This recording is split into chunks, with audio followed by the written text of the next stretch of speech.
Alis na po.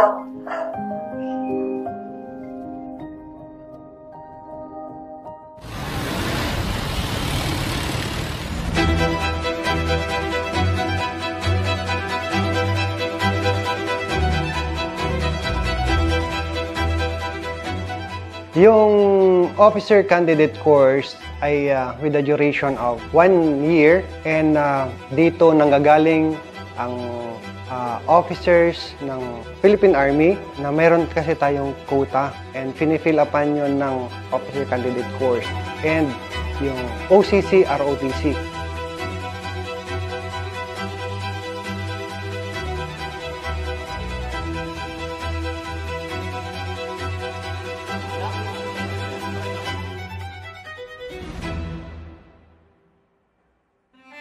The OCC is the Officer Candidate Course.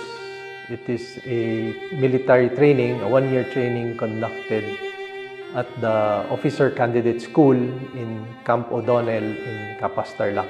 We are doing this docu-series to show the public what the Officer Candidate Course training is like. Hello, my name is Hannah Alvarez. I'm from Las Piñas. I graduated BS Accounting Technology from St. Scholastica's College, Manila. I am Corporal Kayla IMS Balbona, Infantry Philippine Army. I graduated with Bachelor of Secondary Education, major in Physical Science at Capiz State University Main Campus. My name is June Gonsolen and I graduated Bachelor of Science in Marine Engineering at Northern Philippines College. Bali, 4 kaming magkakapatid. Ako yung pinakauna.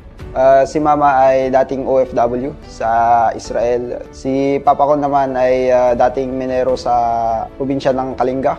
Pero namatay siya nung 2017, nung second year college kami. Dahil sa leptospirosis na nakuha niya sa pagmimina niya. Para sa akin yun yung pinaka-lowest part ng aming buhay. Yung nag-support sa amin ay parang kami-kami rin na magkakapatid, nagtulungan, naghanap buhay, nagkarpintero habang nag-aaral.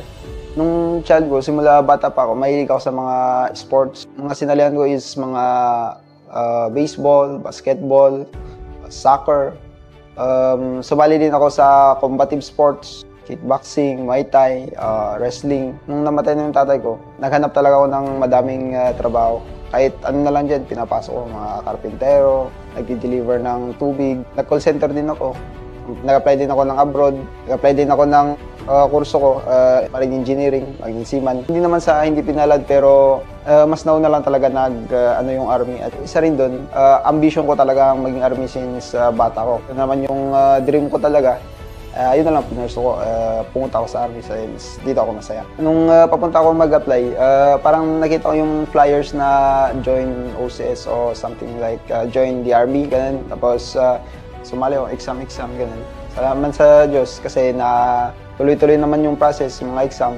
Ang pangarap ko ngayon na papasok ako sa army is yung matapos ko talaga yung course at pakita ko sa mga magulang ko na may trabaho na ako, tapos pwede ko nang sustentuhan sarili ko at makatulong din sa kanila. Our target audience are college graduates and even their parents. We want to show them that their sons and daughters go through what they go through in training and what they will develop into.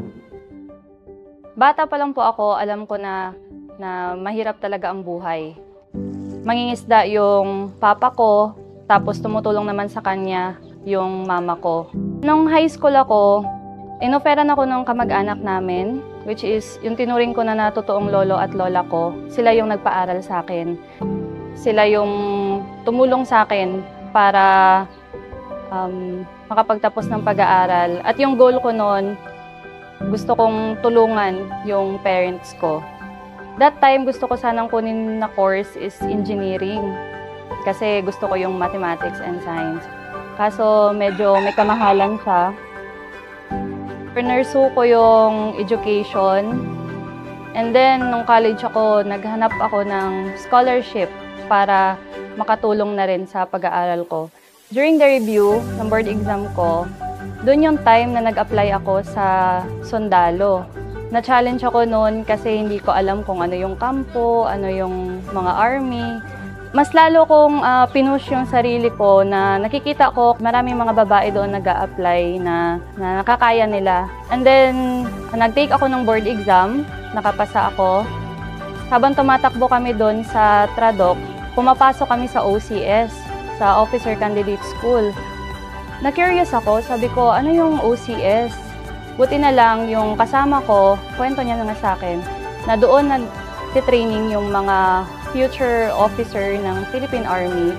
And then, namangha kasi ako, ang ganda ng facilities nila, ang ganda ng posture, ng uniform nila. Mas lalo akong na-inspire na sabi ko, balang araw, babalik ako dito sa school na to. Gusto kong mag-training ng officer. Dito sa Philippine Army, alam ko na magkakaroon talaga ng direksyon yung buhay ko.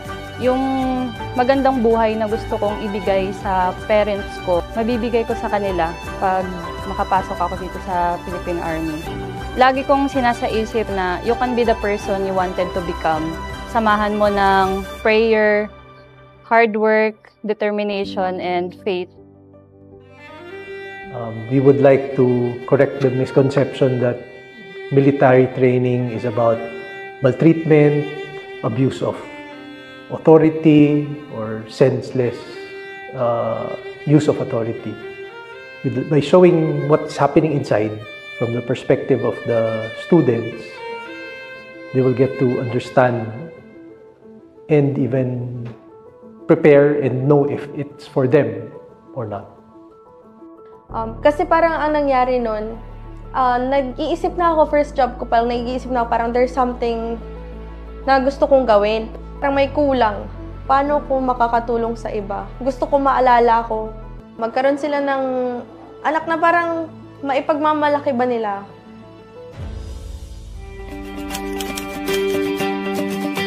Okay, hi everyone! So, nandito kami ngayon sa may oath-taking rehearsal pa. Pero maya-maya siguro an hour after this, start na kami pumunta papuntang Tarlac. So, eto, papakita ko sa inyo yung setup. So, dito ako nakaupo sa may bandang harapan due to my surname. So, yun yung mga boss na naghihintay para sa amin. I'm really happy. Then, at the same time, I'm a bit nervous. So, parang nakabahan ako na excited. So yung OCC Class 60-2024 ay composed of 310 male and 69 female, a total of 379 officer candidates. Mayang magiliw, pwede sa silanganan, alam ng puso, sa litig mo'y buhay. Lupang hinirang, luyan ka ng magiting, sa manlulupig, di ka masisip. Sa lupa sa umulan, lupa sa umulan. Ako si ang pagiging hindi lang ating inalaga. Hindi lang ating inalaga. Tungkulan bilang provisionary second lieutenant. Sa tungkulan bilang provisionary second lieutenant. Hindi na nanunumpa. Ay hindi na nanunumpa. Natutuparin ko ng buong husay at katapatan. Natutuparin ko ng buong husay at katapatan. Sa abot ng aking kakayahan. Sa abot ng aking kakayahan.